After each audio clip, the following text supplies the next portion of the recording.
relativizando a Dios, se apaga el fuego.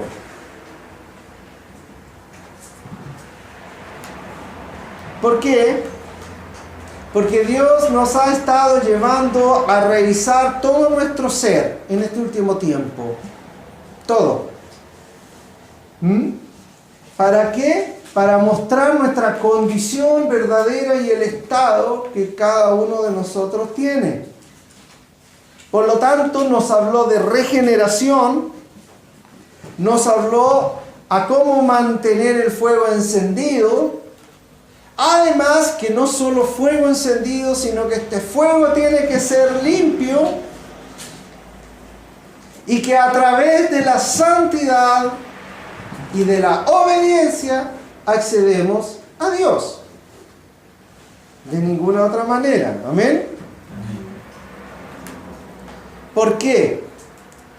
Porque hay mucho riesgo, peligro, cuando se relativiza la voluntad de Dios. Mucho riesgo. Y para ello quiero ir a 1 de Samuel, capítulo 15, versículos del 7 al 11. 1 de Samuel, capítulo 15, versículos 7 al 11. Muchos lo conocen.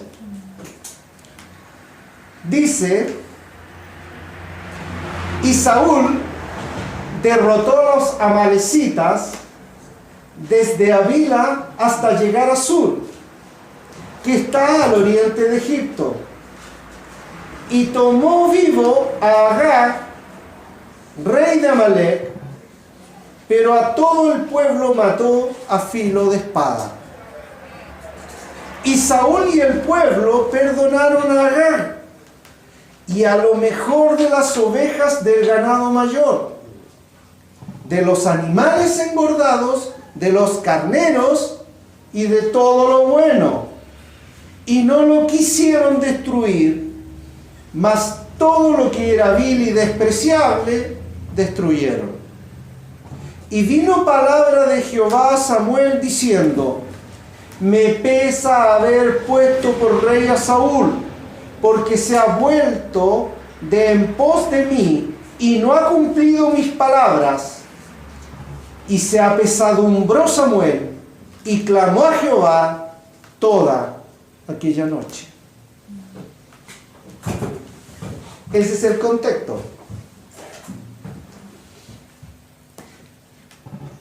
Para entender por qué se apesadumbró Samuel, hay que entender el contexto de Samuel. Samuel era el profeta que ejerció como juez en Israel. Pero un profeta que fue consagrado desde el vientre de su madre. Su madre apenas lo tuvo y lo destetó al año, lo entregó al sumo sacerdote Elí para que creciera en la presencia del Señor. Una madre que no podía tener hijos, que estaba amargada por esa circunstancia y que le clamó a Dios tener un hijo. Y Dios se lo concedió, Samuel. Y ella lo ofrendó a Dios. Lo que más preciaba, lo que más quería, un hijo, lo entregó y lo consagró a Dios. Y cada año lo visitaba, dice la palabra, cuando uno lee los primeros capítulos de Samuel, y lo visitaba y le llevaba su túnica de sacerdote a medida que iba creciendo, y le llevaba sus cosas y su sustento. Y Samuel creció en la presencia de Dios, a pesar de lo que sucedía a su alrededor. Porque la palabra señala que el sumo sacerdote Elí estaba envejeciendo y que sus hijos, Ofni y Fines, hacían todas las cosas reprochables por Dios.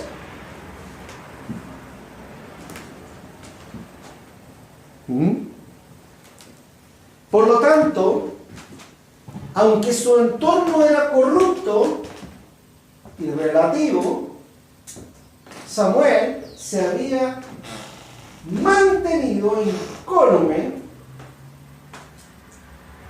frente a Dios y no se había dejado contaminar, al igual que como muestra la palabra con Daniel y como otros hijos e hijas de Dios que mostraron el vivo celo del Señor y de su presencia en sus vidas. Entonces, aunque su ambiente era relativo, porque donde se había desarrollado Samuel, porque los sacerdotes y el sumo sacerdote no controlaban a sus hijos y sus hijos hacían lo que querían, él decidió consagrarse a Dios y hacer la palabra de Dios, y así se mantuvo. Por lo tanto, llegó a ser no solo el profeta de Dios, sino que juez del pueblo de Israel. ¿Hasta cuándo? Hasta que el pueblo se cansó de un juez que no era relativo y buscó un rey. Y este rey fue Saúl. Y este rey es el que llegó así a gobernar.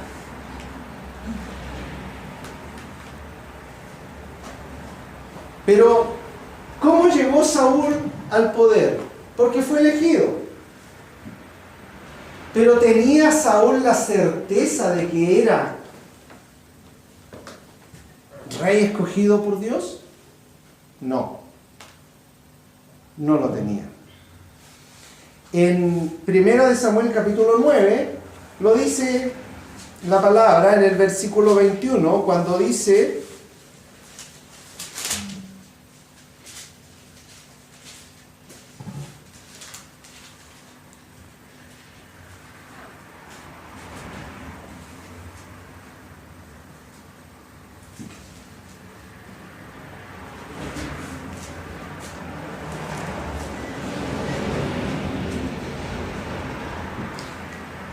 y Saúl respondió y dijo: ¿no soy yo hijo de Benjamín, de la más pequeña de las tribus de Israel? ¿Y mi familia no es la más pequeña de toda la familia de la tribu de Benjamín? ¿Por qué pues me has dicho cosa semejante? Cuando Saúl fue ungido por el profeta Samuel, Saúl no tenía certeza de que era un escogido de Dios para ser rey. Y con esa actitud relativizó su llamado a rey. Y como no tenía la certeza de lo que estaba haciendo el profeta, había sido ungido en el aceite. Había sido separado y apartado, aclamado por el pueblo, y él no tenía certeza de que era rey. Y eso marcó todas sus decisiones para adelante. Y esa es la condición en la cual Saúl se estaba desarrollando. Con no tener la certeza en su corazón de que era un rey escogido por Dios para guiar al pueblo,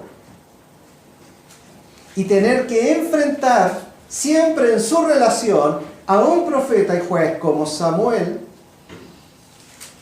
que tenía plena certeza de su condición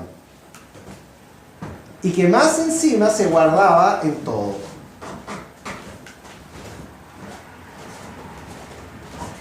Y si vamos comenzando a meditar en lo que está sucediendo, nosotros podríamos revisar qué hay en nuestro corazón. ¿Tienes tu certeza de tu condición o también es relativa? Porque eso marca tus decisiones para adelante. ¿Has aceptado y recibido en tu corazón y en tu entendimiento, en todo tu ser, que eres un hijo, una hija de Dios? ¿Y que has sido apartado por Dios? ¿O no? Porque eso marca la diferencia. En esa relativización de este llamamiento que Dios te hace, marca la diferencia de si estás o no estás consagrado. Y si te cuesta o no te cuesta la consagración. Y si te cuesta recibir la voluntad de Dios, o no recibirla. Y eso es lo que Dios está llamando en este tiempo a que revisemos para ver qué tanto de lo relativo está en mi corazón que tiene que salir de una vez y para siempre, para que quede determinado el llamamiento por el cual el Señor nos apartó y por el cual el Señor nos lavó con su sangre para transformarnos en un hijo o una hija de Dios. Ya no más una criatura que falla, sino que un hijo que está redimido por la sangre de Jesús. Amén. Volviendo al contexto de Saúl, Dios había ordenado a los hijos e hijas de Dios, al pueblo de Israel, a su pueblo, que exterminaran el pueblo de Amalek. Imagínense cómo ha ido desarrollándose la historia del pueblo de Dios, de Israel, y aún la orden no era cumplida. Aún en ese tiempo, ya en los tiempos de Saúl, todavía el pueblo de Amalek no había sido destruido. ¿Y por qué? Porque está señalado en la palabra, específicamente para entender el contexto en Deuteronomio. Deuteronomio capítulo 25, entre los versículos 17 al 19. Les leo. Acuérdate de lo que hizo Amalek contigo en el camino cuando salías de Egipto,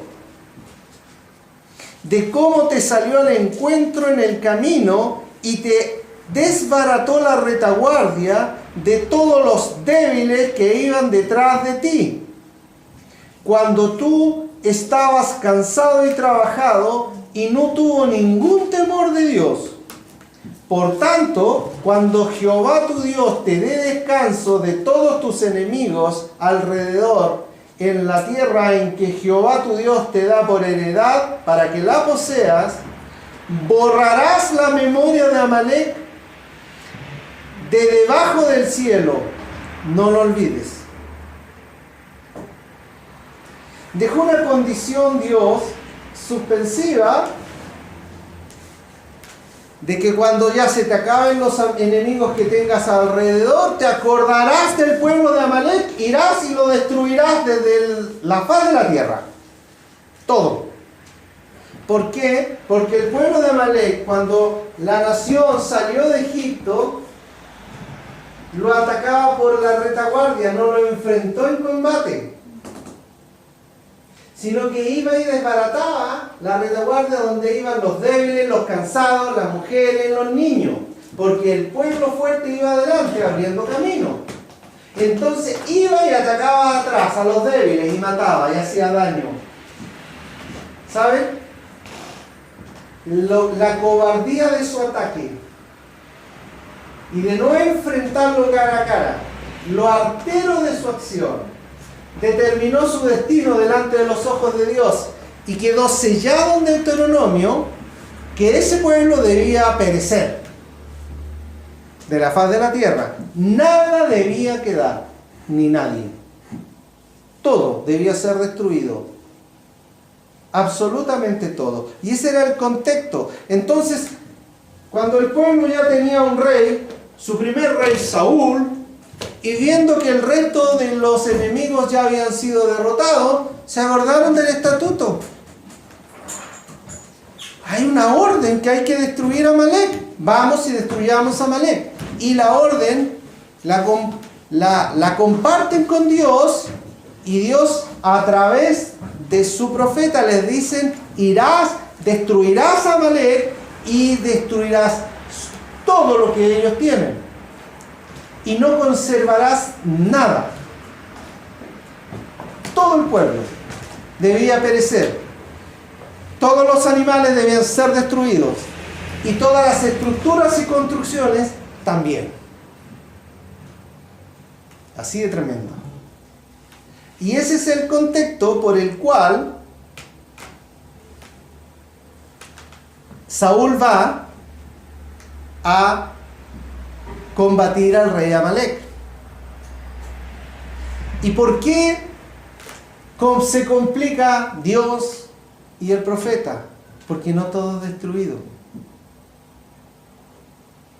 No todo es destruido y no todo perece como debió haber perecido conforme a la orden que Dios le había dado y que aparece registrado en este capítulo 15.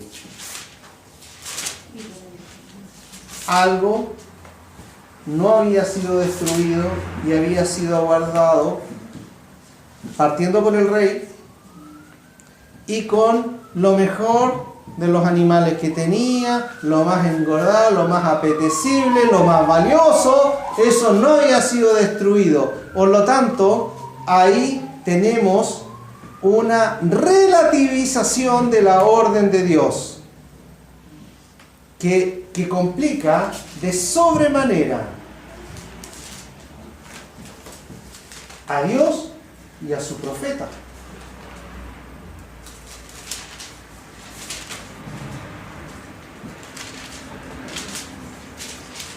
¿Por qué? Porque había una desobediencia del rey y obviamente de todo el pueblo para con lo que Dios había establecido, tal y como dice la palabra. Relatividad, ¿qué quiere decir?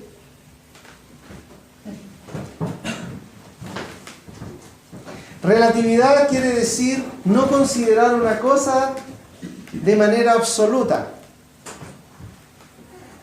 sino que dependa de diferentes factores o circunstancias. Y todos sabemos que en Dios y su palabra no existe la relatividad, existe el absoluto. ¿Se ama a Dios o no se ama a Dios?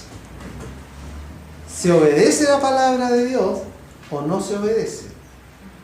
Pero no hay factores o circunstancias que modifiquen la palabra de Dios. Mire, esto lo harás cuando esté el sol brillando. No existen factores que alteren la voluntad de Dios. Por eso el Señor dice en su palabra que sí o es no. Por eso la palabra dice que eres frío o eres caliente. Si tienes a Cristo o no tienes a Cristo. La relatividad fue una respuesta al incumplimiento de la palabra de Dios y que ha ido marcando el desarrollo de muchos cristianos hasta el día de hoy. Y que buscando en el humanismo un consenso, un apoyo, tratan de mantener un levantamiento de factores o circunstancias que le permitan sustraerse de la voluntad de Dios. Tal y como lo hizo Saúl. Y ese espíritu trae destrucción al pueblo. Por eso el Señor le dice a su profeta, Dios le dice a su profeta, me pesa haber levantado rey a Saúl, porque no obedeció. Y por eso fue conmovido el corazón del profeta Samuel, porque Samuel había hecho el acto material de la orden de Dios y había ungido rey a Saúl. Y Samuel tenía problema de no decir, pero ¿por qué Saúl te cuesta estar consagrado a Dios? ¿Por qué? Porque Samuel estaba consagrado a Dios y de pequeño. Y se había mantenido en esa condición. Por lo tanto, como Saúl abrió la puerta a la relatividad le impidió a Saúl ver la realidad.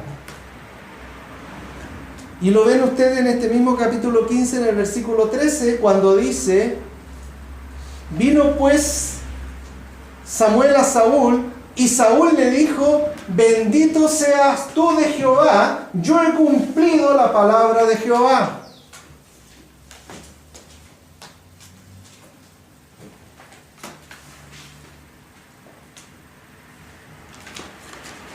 Saúl estaba convencido que había cumplido. Sí, derroté y exterminé al pueblo amalecita.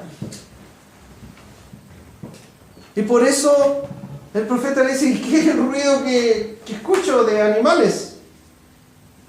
¿Y por qué traen al rey caminando para acá? Y que ya venía relajado porque ya se sentía librado de la muerte. O sea, la cabeza, lo más importante de ese pueblo, el rey, estaba vivo. Y todo el resto había perecido. Y todo lo valioso e importante de los animales también había sido traído. Y sin embargo Saúl le dice a Samuel: yo he cumplido, bendito sea Dios. Bendito seas tú de Dios, porque yo cumplí.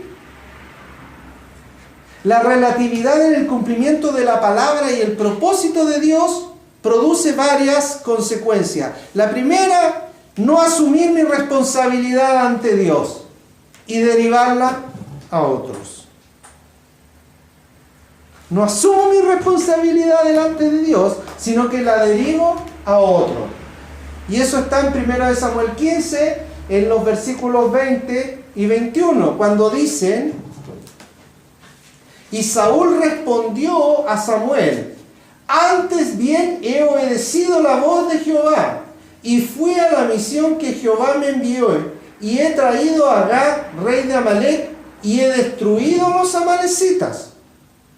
Mas el pueblo tomó del botín ovejas y vacas, las primicias del anatema, para ofrecer sacrificios a Jehová tu Dios en Gilgal.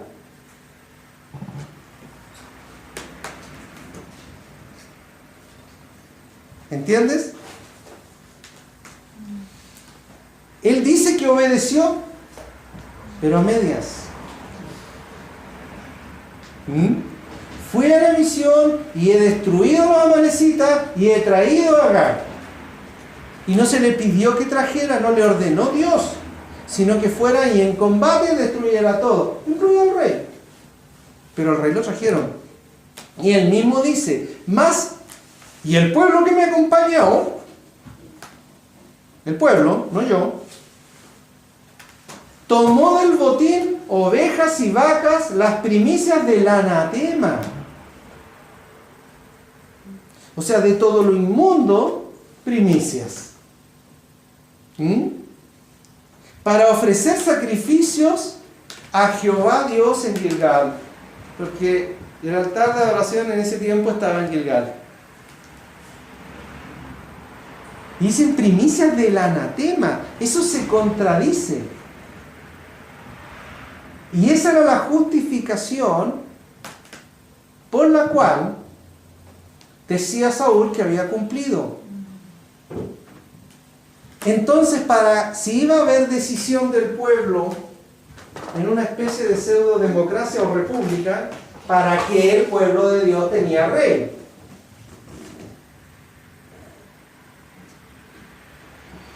Si no iba a decidir, sino que iba a permitir que hubiera una consideración, una deliberación del pueblo para que ellos pudieran apartar lo que ellos establecieran que era bueno llevar como ofrenda de sacrificio, como si eso fuera agradable a Dios. Segundo, consecuencia de la relatividad. Primero, no asumimos la responsabilidad. Segundo, la relatividad nos lleva a no obedecer lo mandado por la palabra.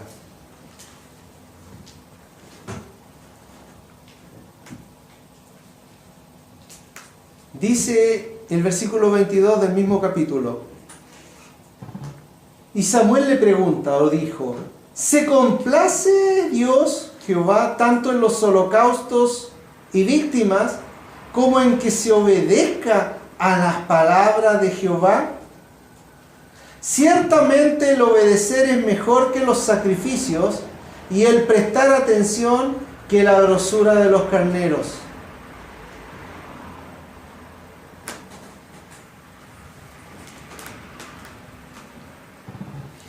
Samuel le representa a Saúl que el obedecer es lo que Dios quiere, más que el énfasis de estar presentando una ofrenda de sacrificio.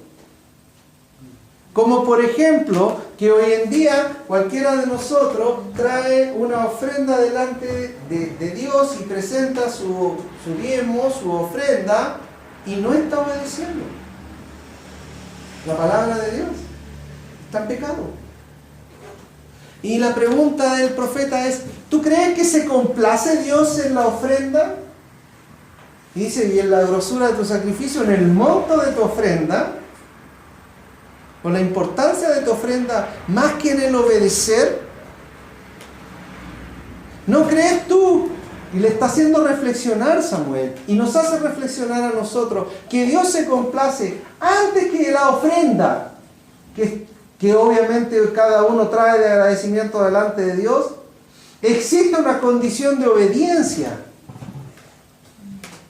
de la palabra de Dios,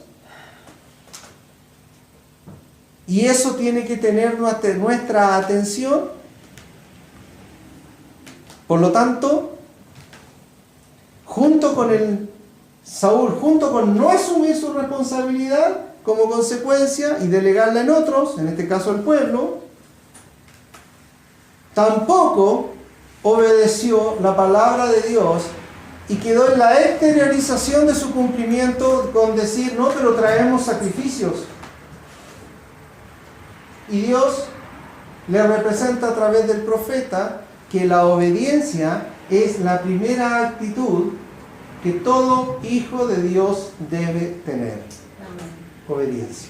¿A qué? ¿Al pastor? No, a la palabra de Dios. Amén. A la palabra de Dios, a lo que dice la palabra de Dios. Si no, ¿para qué nos llamamos cristianos?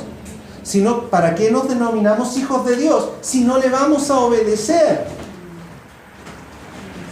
Así de radical y así de contrario a esta relativización que está personificada en el rey Saúl. Ahora, tercera consecuencia de la relativización. La relativización me hace ser porfiado. La palabra dice obstinado en el versículo 23. Porque como pecado de adivinación es la rebelión, y como ídolos e idolatría la obstinación. Por cuanto tú desechaste la palabra de Jehová, Él también te ha desechado para que no seas más rey. El profeta compara y le dice al rey Saúl para que entienda, porque no parecía entender,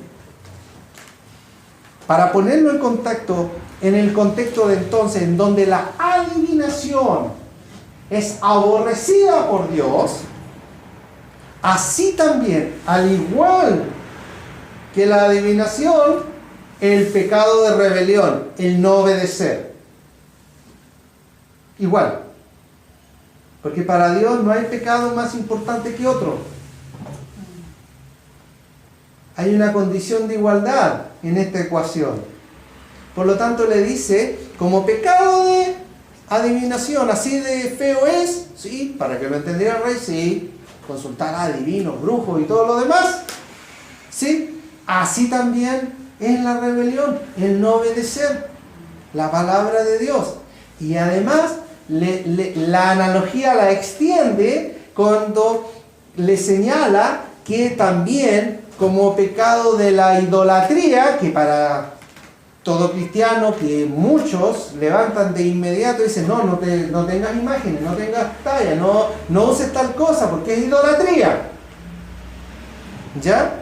Así también es de feo delante de Dios, como la idolatría, la obstinación, el porfiado o la porfiada. Eso es lo que le está diciendo. Por lo tanto, todo eso, la terquedad, en definitiva, impide la restauración del Señor. Y así de grave es. ¿Saben por qué?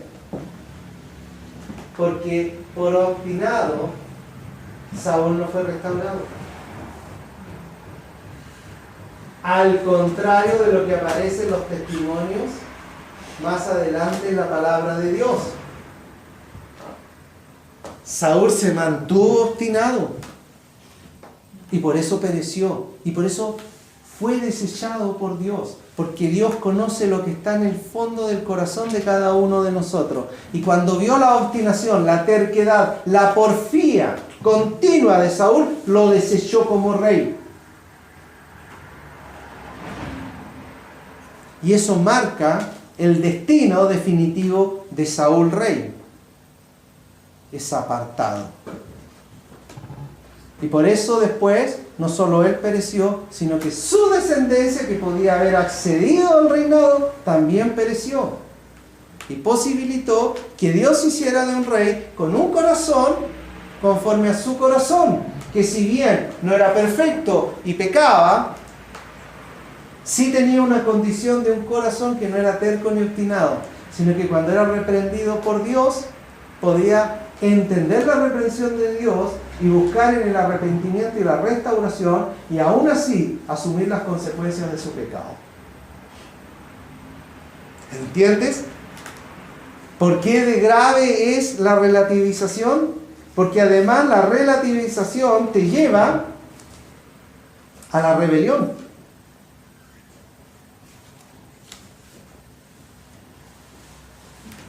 Porque esta rebelión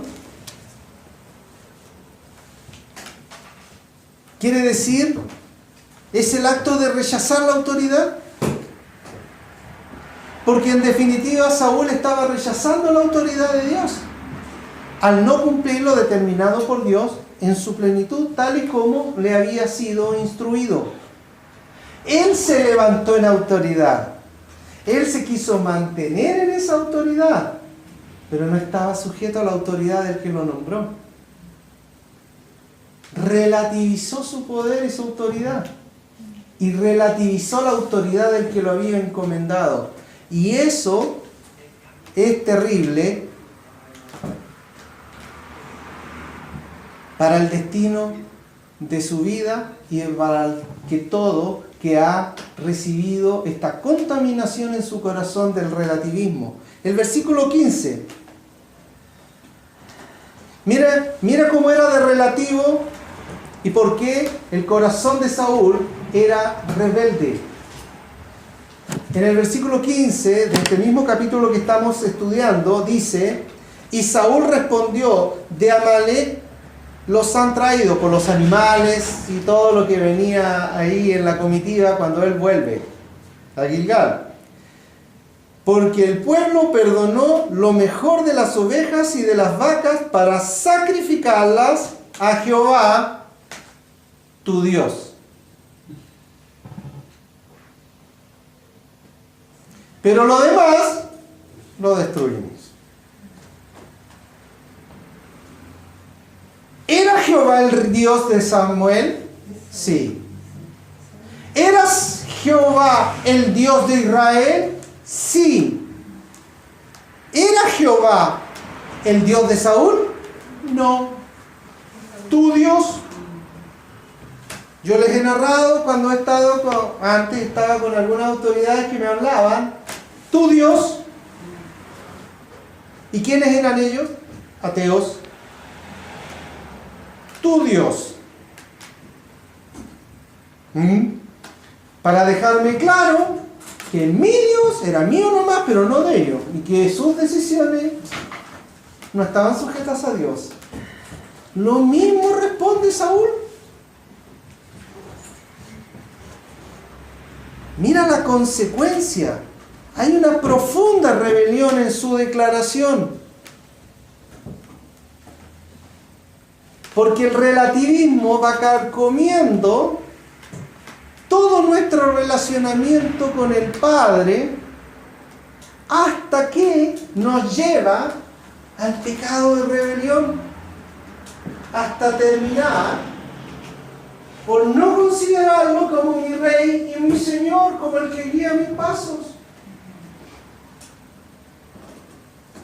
Mira qué tremendo es esto. Y esto ha ido sistemáticamente también manifestándose en algunos hijos e hijas de Dios, llevándolos a la rebelión, llevándolos a apartarse. Y esto no es un proceso radical de la noche a la mañana, me aparté y ahora ya soy rebelde a Dios. No, fue un proceso que fue sistemáticamente añadiéndole de a poquitito en su corazón, hasta que cuando de repente están tan apartados y están tan relativizados que creen que son de Dios, pero se rebelan contra Dios. Y todo lo que está señalado en la palabra lo relativizan. No, pero eso era para ese tiempo, no para ahora. Y lo justifican de esa manera, como si Dios, el que era, es y será, no es nuestro Dios. Y como si la palabra de ayer, hoy y mañana, que es inmutable, no cambia y es para siempre, esté sujeta también a nuestra revisión y nuestra relativización. Para decir, esto de la palabra lo cumplo, esto de la palabra no lo cumplo.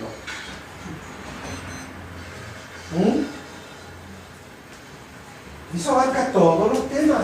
Y está tan vigente para los tiempos de Saúl como para los tiempos nuestros hoy en día. Y Dios está diciendo, esto impide, la relatividad impide la santidad. Por eso te impide entrar en comunión con el Señor, recibir un mensaje de parte de Dios, meterte en lo que Dios está hablando para su pueblo en este tiempo. Y por eso uno dice, algunos escuchan y dicen, ¿sabe? Me quedé dormido leyendo la palabra. No, en realidad no entiendo nada. Me complica leer la palabra. ¿No será que hay relativismo? ¿No será que hay relativismo en el corazón que tiene que salir para que en la absolutez de la palabra de Dios encontremos su sostenimiento, su declaración, su verdad, su potencia, su fuego, y poder salir adelante como un más que vencedor, como lo señala la palabra, y poder ir derrotando todos esos gigantes que se han levantado delante de mí, y ir avanzando como avanzó David, destruyendo a Goliat, rompiendo con lo que a ojos de hombre era imposible, para que un joven de 1,70 m pudiera destruir a un hombre de guerra de 3,20 m. Con todo eso, lo que eso significa, cuando todo el pueblo de Dios estaba en formación, y dice la palabra que tiritaba delante de Goliat, del rey para abajo, todos tiritaban, porque su corazón era relativo, porque no tenía la certeza en su corazón de que la presencia de Dios lo iba a llevar a derrotar ese gigante que estaba parado frente de ellos. Menos para David. Y Goliat en estos tiempos hay muchos. Hay Goliat de enfermedad, hay Goliat de circunstancias laborales, hay Goliat de circunstancias de familia, hay muchos Goliat que se han levantado por ahí. Y sin embargo, Dios está anhelando que se levante su hijo con un corazón de David. Amén. Y por eso declara en su palabra, no hay varón con un corazón conforme al corazón de Dios sino David.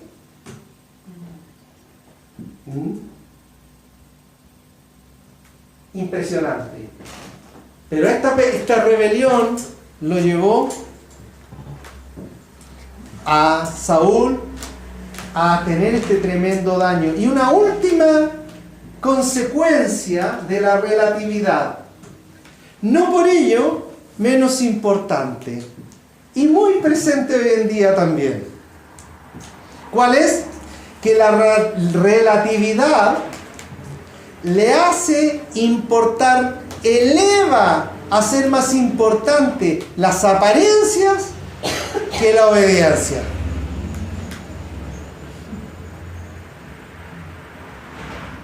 Empieza a encontrarle sentido también hoy en día a lo que pudiera estar aconteciendo en nuestras vidas o en nuestro alrededor. El mismo capítulo 15, versículo 30. ¿Qué dice Saúl? Y él dijo: yo he pecado, pero te ruego que me honres delante de los ancianos de mi pueblo y delante de Israel, y vuelvas conmigo para que adore a Jehová tu Dios.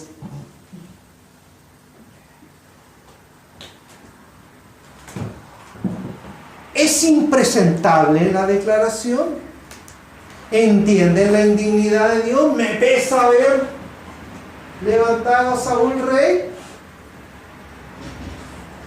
¿Entenderá la indignidad de Dios hoy en día con nosotros cuando estamos en pecado y guardamos una apariencia de santidad? Si Dios nos está hablando a todos. ¿Por qué? Porque Saúl le dice: sí he pecado. Y ahí marca la diferencia. Dice: privilegia la apariencia. Sí pequé, pero no es para tanto. Pero te ruego que me acompañes, como dice la palabra, y no solo que me acompañes, sino que me honres en mi dignidad de rey, delante de los ancianos de mi pueblo y delante del pueblo de Israel, todo Israel. Y vuelvas más encima conmigo para que yo adore a tu Dios. ¿Se dan cuenta por qué la palabra señala que Samuel se indigna y se da vuelta y se retira de ese sector?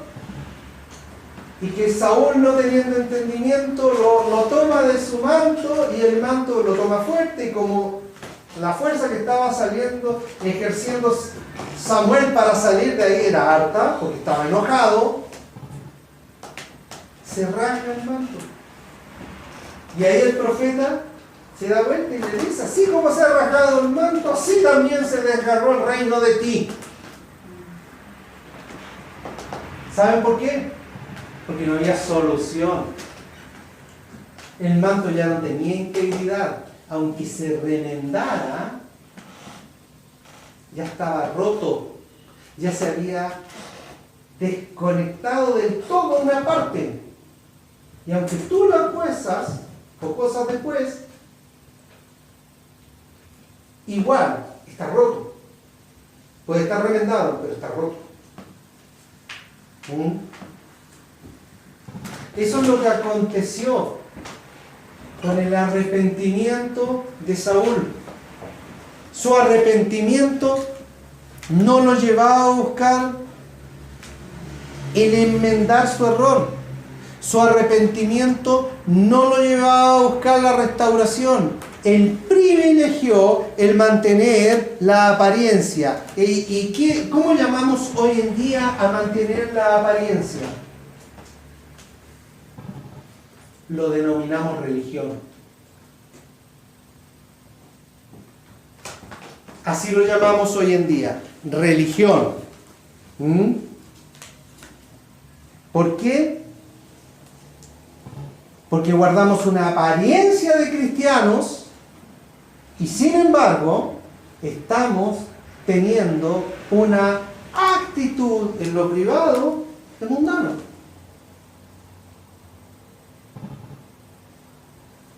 Y sin embargo podemos llegar al culto y levantar manos. Y podemos llegar al culto y decirle al pastor o a la pastora: no, estamos bien. cuando en realidad no están bien. Y lo que le ocultamos al pastor o la pastora, ¿se le oculta a Dios? Por ningún motivo. La palabra señala cuando dice Jesús conocía a todos los hombres y conoce a todos los hombres y mujeres. Él sabe lo que hay en el corazón de cada uno de nosotros y lo tiene clarísimo. ¿Podremos nosotros engañar a los pastores? Sí. ¿Podemos engañar a Dios? No. Bajo ningún contexto. Bajo ningún contexto. Y en esa condición debemos revisarnos para lo que está sucediendo. Porque obviamente la relativización lleva a la religión, como lo habíamos dicho, y cuando estás en religión, estás en una condición en que te apartaste de la integridad. Y si no eres íntegro, no puedes tener santidad. Si no somos íntegros, no podemos tener santidad. Esa es la conexión. Por eso, el fuego se apaga. Por eso el fuego es extraño. Y cuando el fuego se apaga o fuego es extraño, Dios se aparta. ¿Y qué está esperando Dios? Dios está esperando un acto por el cual nosotros tengamos un acto de verdadero y genuino arrepentimiento para poder obtener libertad y perdón. Saúl no lo hizo. Definitivamente no lo hizo. Miren los versículos 24 y 25 de este mismo capítulo 15. Dice: entonces Saúl dijo a Samuel: yo he pecado, pues he quebrantado el mandamiento de Jehová y tus palabras, porque temía al pueblo y consentí a la voz de ellos. Perdona pues ahora mi pecado y vuelve conmigo para que adore a Jehová. ¿Era genuino el arrepentimiento? No, estaba supeditado a reconocer y nuevamente a relativizar su condición culpando al pueblo. Mira, ¿saben? Le temí más al pueblo que a Dios. Esa es la verdad. Y en ese problema estoy. Pero yo te pido que tú me acompañes también para que yo adore a Dios. ¿Eso es un arrepentimiento? No, un arrepentimiento busca enmendar lo mal obrado. Un arrepentimiento genuino busca tratar de resarcir lo que yo destruí. Y en esa condición de reconocimiento, de humillación, de humildad, decir: Señor, ayúdame a salir adelante. Sé que pequé contra ti. No busco las excusas que justifiquen mi acción, sino que decir: sabe, definitivamente fallé, pero ahora me comprometo a tratar de salir adelante, no importando las consecuencias de mi acto. Sé que fallé y que todo acto mío trae una consecuencia. Bueno, asumo esa consecuencia. Asumo esa consecuencia y así puedo yo salir adelante. Aquí se demuestra lo que apartó a Saúl en diferencia de lo que sucedió con David. En 2 de Samuel, vean ustedes, 2 de Samuel en el capítulo 12 está la misma condición: pecado de David, pecado de adulterio. Pero Dios no compara los pecados. Pecado es pecado, ¿cierto? Y en esa condición está David, ¿ya? Y en el versículo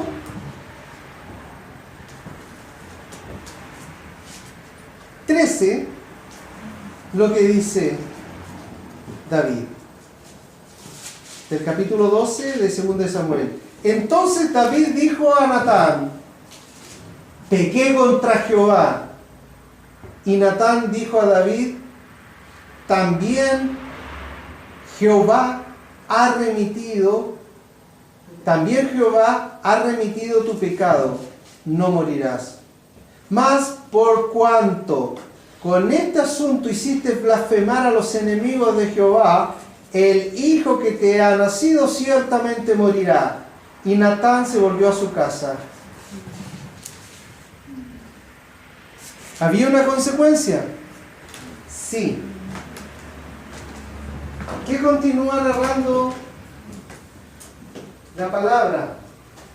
Continúa narrando que David sabía que el hijo morirá. Dios había determinado, porque era un hijo de pecado, era una consecuencia del pecado y de que iba a morir. Y sin embargo, él ayunó, intercedió, clamó. Buscó el verdadero y genuino arrepentimiento, sabiendo que aunque era rey, había pecado. Y le pesó más su pecado que ser rey. Al contrario que Saúl. Porque dice la palabra que se vistió de cilicio, se echó ceniza, no ayunó, no comió delante de todo delante de su pueblo y mostró su pecado. Y toda la gente del palacio vio su pecado. Lo sabía, ciertamente. Hoy en día muchos saben del pecado de otros. Pero él no lo escondió. Él dijo, pequé contra Dios. Y se mantuvo así. ¿Hasta cuándo? Hasta que el bebé falleció. Y una vez que falleció, dijo, ya, el Señor me perdonó, pero no la consecuencia. Y él asumió todo lo que aconteció, por cuanto, como había fallecido el esposo de Betsabé, porque él lo había enviado homicidamente al frente donde arreciaba la batalla para que muriera, lo mató indirectamente. La espada se volvió contra su casa y nunca más tuvo paz, ¿cierto? Siempre tuvo consecuencias. ¿Y eso lo sabía David? Sí. ¿Lo asumió David? Sí. Pero decía, esto ya no lo puedo remediar. Tengo que asumir las consecuencias de mi pecado. Como muchos de nosotros tenemos que asumir las consecuencias de nuestros pecados. Y salir adelante. Como un David. Y David dice, y te digo de parte de Dios, si David pudo destruir un gigante al que todos temían, si David pudo salir adelante a pesar de la gravedad de su pecado, ¿por qué no nosotros podemos salir adelante si tenemos la restauración de la sangre de Cristo? No podemos salir porque ha entrado el relativismo dentro del corazón. Y tiene que salir el relativismo del corazón para que podamos encontrar el fundamento del reino de Dios hoy en día. Y el fundamento del reino de Dios es que Dios es absoluto. Era, es y será. No cambia, no muta. Su palabra era, es y será. Tampoco cambia. No muta, no se relativiza. No, si mirándolo bien podríamos tener o aceptar un matrimonio de homosexuales. ¿Dónde dice eso la palabra? No lo dice. Perdóname, yo no relativizo eso. Mi postura es la postura de la palabra de Dios. Y así se tiene que mantener el pueblo. Así sale adelante el pueblo. El pueblo que rugió, el pueblo que asaltó y destruyó a Jericó, era un pueblo que creyó la palabra. Y un pueblo que dijo, por ridículo que pareciera, mira que da 7 vueltas alrededor tocando la bocina, no dijo nada. No se opuso a eso. Dio las 7 vueltas tocando bocina. Y el 7º día tocó y gritó y rugió y todas las murallas abajo. Y entraron y destruyeron. Lo imposible fue posible. ¿Por qué? Porque ese pueblo obedeció. No relativizó, ¿saben? Nosotros somos más, somos menos, podríamos tener tal y cual y podemos entrar en combate y podríamos ganar. ¿No? Obedeció la palabra de Dios y desechó la relativización. Por eso el rey Saúl fue desechado por Dios. porque relativizó la voluntad de Dios y no tuvo un genuino arrepentimiento, sino que más bien tuvo un acto de remordimiento. ¿Por qué? Porque se le iba de las manos la gloria del rey. Y a él le interesó más mantener una apariencia delante de los ancianos y del pueblo de que era rey, que mantener su condición delante de Dios. ¿No será que ese espíritu también está afectando tu relación con el Señor? Porque el enemigo va a usar todos los días distintas estrategias para hacerte sentir o experimentar débil, amedrentado o con posibilidad de perder lo que has adquirido, lo que tienes. Mira, te puedo quitar todo lo que tienes, porque yo vine a robar, te puedo robar todo. ¿Sabes? El enemigo te puede robar todo. Efectivamente. Menos una cosa. Tu condición de hijo o hija de Dios. Y si tú valoras como una perla preciosa, como lo más valioso que tenemos, nuestra condición pagada con la sangre de Cristo, eres inmune al enemigo. Amén. Y no te podrá robar nada. Y lo que te robe, que se lo lleve. Dios te lo va a restituir. Amén. Y 100 veces más, dice su palabra. Con creces. Amén. ¿Cuándo? Cuando haya un verdadero, genuino arrepentimiento y tú rompas con esta relativización y busques presencia de Dios de manera radical. Hebreos 10. Vámonos a Hebreos, estamos avanzando porque estamos terminando. Sé que me he extendido, pero este tiempo Dios ha estado hablando de manera enérgica en medio nuestro. ¿Por qué? Porque estamos a las puertas de su bendición. Y Dios no nos puede llevar a otra condición mientras no sea todo transformado, todo revisado, todo radicalizado en nuestro interior. En Hebreos 10, versículos 17 y 18, ¿qué dice? Añade, y nunca más me acordaré de tus pecados y transgresiones, pues donde hay remisión de esto, no hay más ofrenda por el pecado. Por lo tanto, lo que perdonó Dios, nunca más lo recuerda. ¿Hay algo de relativo en esta declaración de parte de Dios? No, lo perdonado, perdonado es. No hay una condición suspensiva, yo lo perdono, pero si vuelve a pecar, se reactiva de nuevo.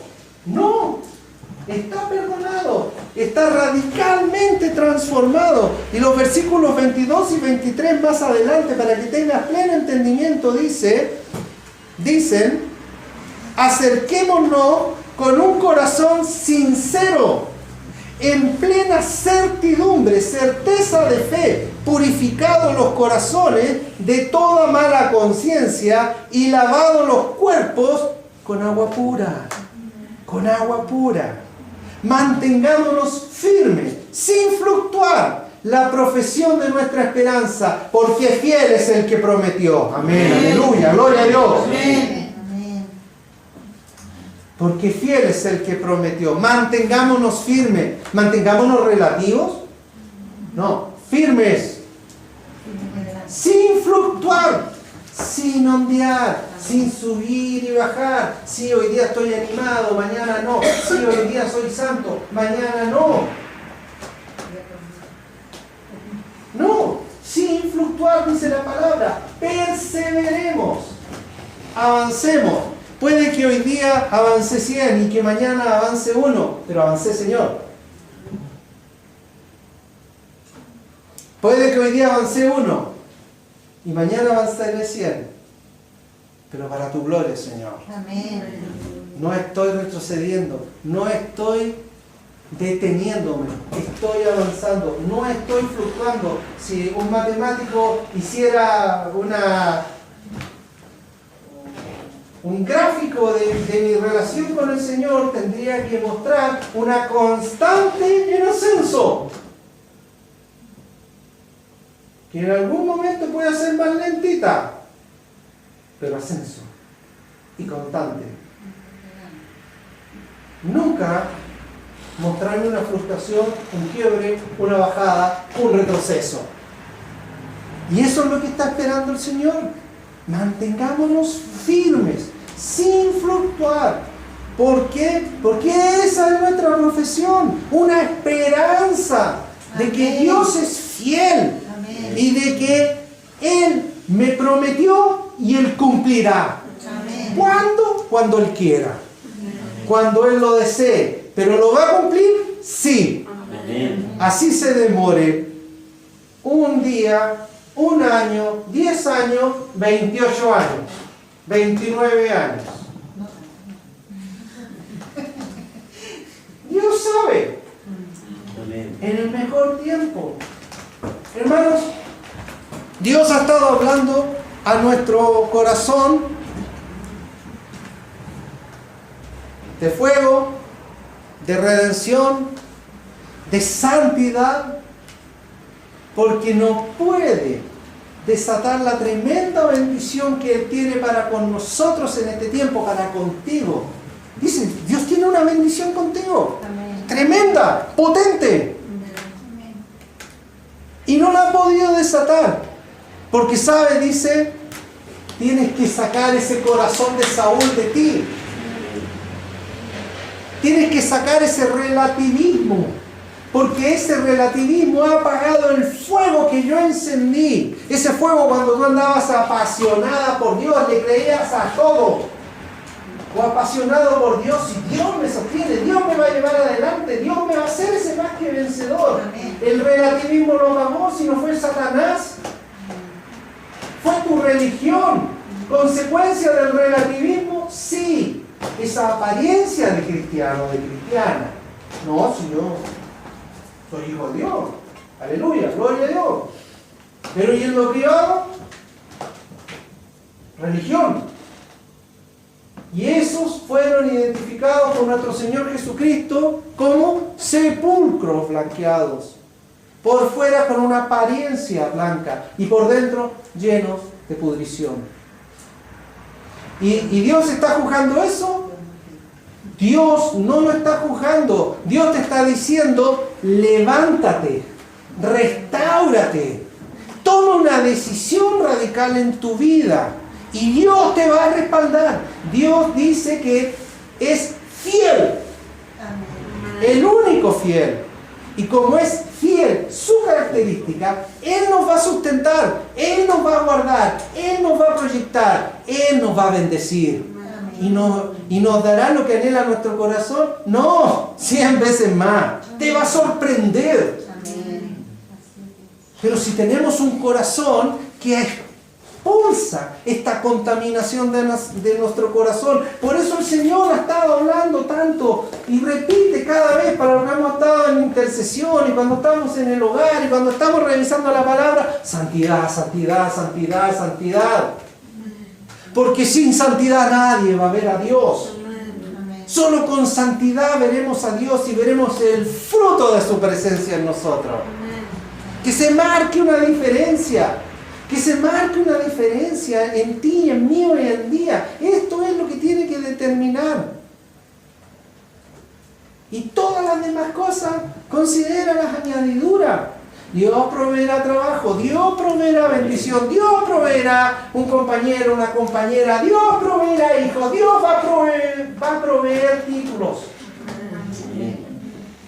Pero que haya un propósito ahí. Un propósito de bendecir a Dios.